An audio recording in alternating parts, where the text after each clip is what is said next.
Morgan Earp was born in Pella, Iowa, to Nicholas Porter Earp, who was a cooper and farmer, and his second wife, Virginia Ann Cooksey. Wyatt Barry Stapp Earp was born on March 19, 1848, the fourth child of Nicholas Porter Earp and his second wife, Virginia Ann Cooksey.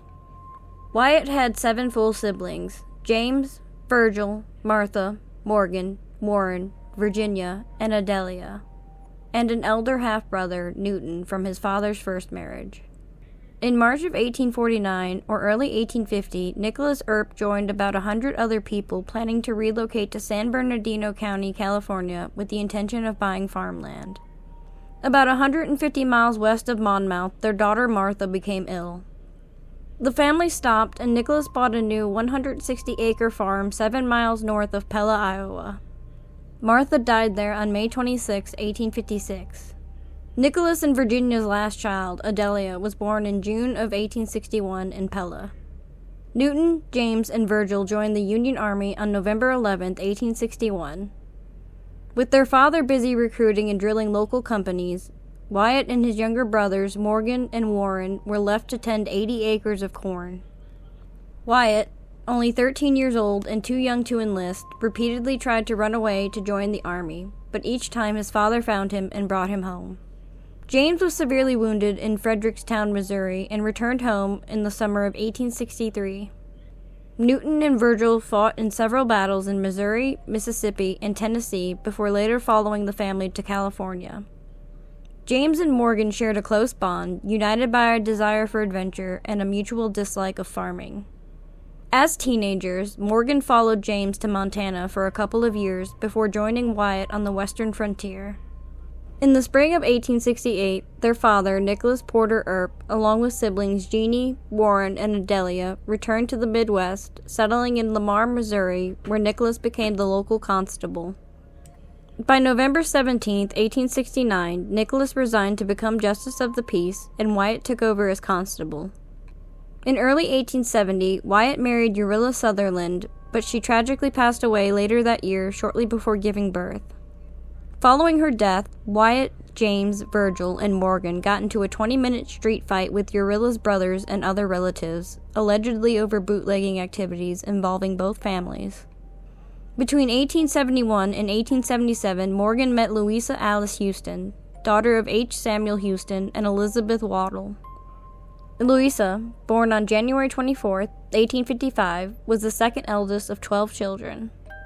In 1875, Morgan left Wichita, Kansas, and became a deputy marshal under Charlie Bassett in Dodge City. In late 1877, Morgan and Louisa Earp moved to Miles City, Montana, where they purchased a home. Shortly after, Wyatt and Virgil Earp left for Tombstone, Arizona. Morgan and Louisa sold their house in Montana and headed west. Morgan felt that the wild mining town of Tombstone was not suitable for Louisa, who was petite and suffered from rheumatoid arthritis. Instead, he took her to stay with his parents in Colton, California, in March of 1880. Morgan then left to join his older brothers in Tombstone on July 20, 1880, and Louisa followed him in early December. In 1878, the Daily Pioneer reported on July 25th that Morgan had joined prospectors searching for gold in the Bear Paw Mountains on the Blackfeet Indian Reservation in northern Montana Territory. On March 5th, 1880, Morgan's wife Lou wrote a letter to her sister Agnes stating, "We arrived in San Bernardino on Wednesday evening, and Thursday we came by train to the Temescal Mountains Warm Springs. I suppose I will have to live here now for some time, for there is no way to make enough money to get away." In a letter dated July 19, 1880, Lou wrote, "My husband starts for Arizona in the morning." At various times in Arizona, both Wyatt and Morgan worked as shotgun messengers for Wells Fargo and Company, deputy sheriffs for Pima County, and deputies under their older brother, Virgil Earp, who was the town marshal of Tombstone. In December of 1881, after Virgil was wounded, Wyatt was appointed Deputy U.S. Marshal by U.S. Marshal Crawley Drake and, in turn, appointed Morgan as a deputy. On Wednesday, October 26, 1881, tension between the Earps and the Cowboys reached a breaking point. For several weeks, Ike Clanton, Billy Claiborne, and other cowboys had been threatening to kill the Earps. Tombstone Town Marshal Virgil Earp received word that the cowboys were armed in violation of a city ordinance and had gathered near the OK Corral. Morgan, serving as a deputy to his brother Virgil, responded alongside Virgil and Wyatt to reports of armed cowboys in the streets of Tombstone. The cowboys, including Tom McLary, Frank McLary, and Billy Clanton, were backing Ike Clanton, who had repeatedly threatened the Earps. Virgil asked Wyatt, Morgan, and Doc Holliday to assist him in disarming the group. Around 3:30 p.m., the Earps and Holliday approached Fremont Street, where the cowboys had been reported. They encountered 5 cowboys in an alley between the Harwood House and Fly's boarding house and photography studio, with the two groups initially standing only about 6 to 10 feet apart. Ike Clanton and Billy Claiborne fled the ensuing gunfight, while Tom and Frank McLaury, along with Billy Clanton, were killed. During the shootout, Morgan was grazed by a bullet across his back, which nicked both shoulder blades and a vertebrae, but he continued to fire his weapon. Virgil was shot in the calf, and Holliday was grazed by a bullet.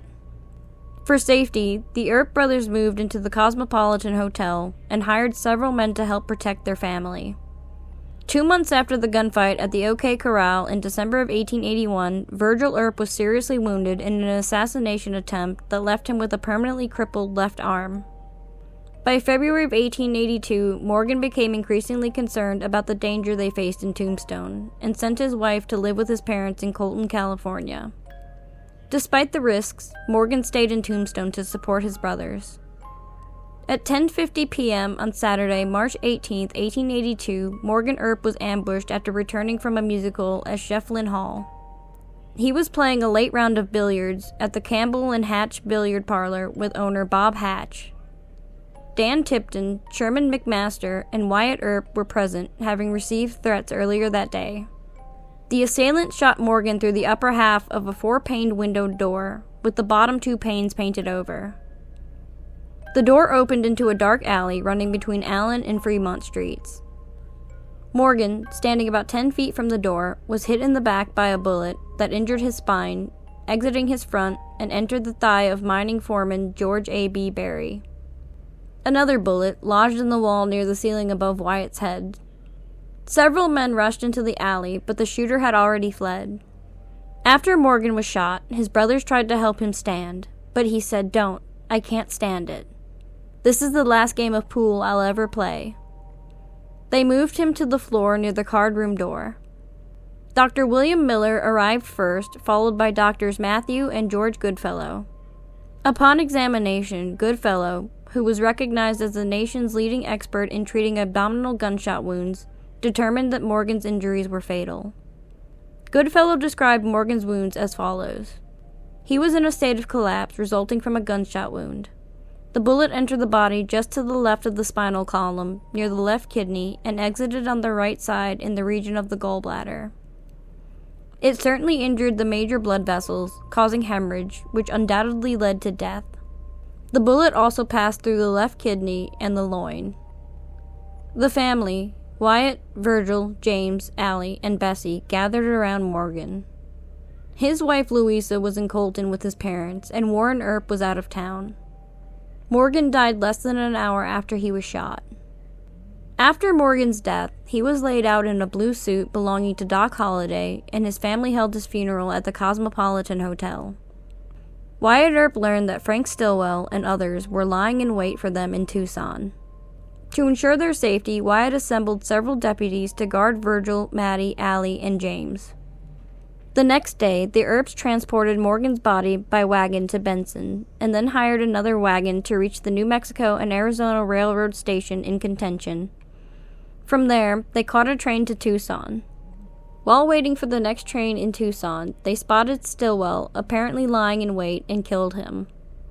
James Earp then accompanied Virgil, Maddie, Allie, and Morgan's body to Colton, California, where Morgan's wife and parents were waiting. Initially, Morgan was buried in the Old City Cemetery of Colton near Mount Slover.